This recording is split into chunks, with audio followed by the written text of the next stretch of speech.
이 사진을 보시면 여러 마리의 쥐꼬리가 서로 묶여 상당히 기괴한 느낌으로 지하 던전에 나오는 몬스터인가? 라는 생각이 드는데, 이건 레트킹이라고 부르는 현상으로 과거 유럽에서는 이런 모습의 쥐가 나타나면 전염병이나 재앙이 일어날 죽음의 징조라고 여겼다고 해요. 중세 유럽에서는 쥐가 치명적인 전염병을 옮기는 경우가 워낙 많았으니 뭐 아주 근거 없는 얘기는 아니구만 싶긴 하지만, 그렇다고 쥐들이 찍찍찍찍 곧 전염병을 일으킬 거니까 인간들에게 죽음의 징조를 보여줘야지, 아자 아자 라는 생각으로 일부러 꼬리를 묶었을 리도 없고, 도대체 어쩌다 저렇게 된 거지? 라는 생각이 드는데, 사실 아직도 정확한 이유는 밝혀지지 않았다고 합니다. 대신 그럴듯한 가설이 몇 가지 있는데, 첫 번째는 바로 겨울의 추위를 이겨내기 위해 쥐들이 한데 모여 겨울잠을 자면서 뒤척이는 동안 우연히 꼬리가 서로 엉켜 묶이고 말았다는 건데요. 이 경우 잠에서 깬 쥐들이 각자 다른 방향으로 가려고 할 때 매듭이 당겨지며 더욱 세게 묶여 더 이상 손을 쓸 수 없는 상태가 되었을 수도 있죠. 실제로 이 현상이 추운 계절이나 그 전후로 관찰되는 경우가 많았기 때문에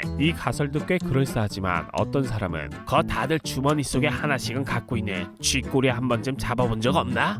쥐꼬리가 그 워낙 유연해서 웬만한 매듭은 쥐가 요래 하면 다 풀 수 있을걸? 하고 주장하기도 하는데요. 그래서 나온 두 번째 가설은, 꼬리 매듭은 쥐가 추위를 피해 더 잘 뭉쳐 있으려고 일부러 만든 거지만, 쥐의 피지나 혈액, 실수로 묻힌 음식물 찌꺼기나 송진 등 끈적한 뭔가가 말라붙으면서 그만 본드처럼 착 하고 붙어버렸다는 거죠.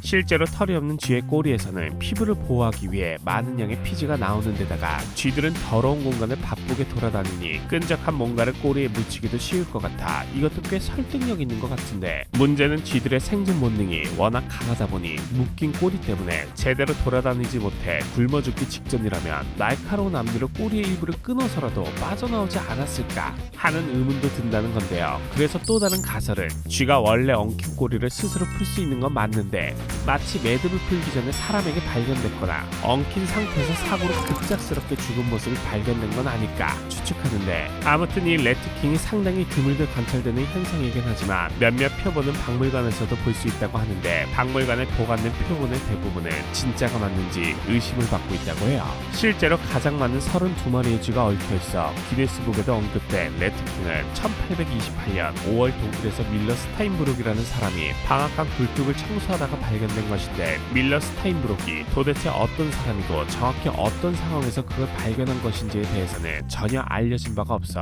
누가 돈 벌려고 죽은 쥐 모아다가 만든 다음에 박물관에 속여서 판 거 아니야? 하는 의심이 끊이지 않는다고 하죠. 그래도 이런 현상이 자연에서 아주 없는 일은 아닌 것 같은 게, 쥐 말고도 다람쥐 역시 이렇게 꼬리가 서로 붙은 채 발견되는 경우가 종종 있어 스컬킹이라고 불리는데요. 다람쥐의 경우 꼬리털이 송진 같은 나무 수액이 들러붙어 이런 상태가 되는 경우가 대부분이며, 누군가 떼어주지 않으면 절대 스스로 빠져나올 수 없기 때문에 이렇게 된 녀석들을 발견하면 바로 사람들이 데려가 조치를 취해준다고 해요. 그리고 꼬리가 서로 붙은 뒤 오랜 시간이 지난 경우에는 마취를 하고 꼬리 일부를 절단해야 하는 경우도 있다고 하는데, 혹시 등산을 하다 이런 상황에 처한 다람쥐를 발견해 떼어준다면 1타 2피입니까? 오늘은 아직도 풀리지 않은 비밀 레트킹에 대해 알아봤습니다. 그리고 코코보라 구독을 꼭 눌러주신다면 정말 감사합니다.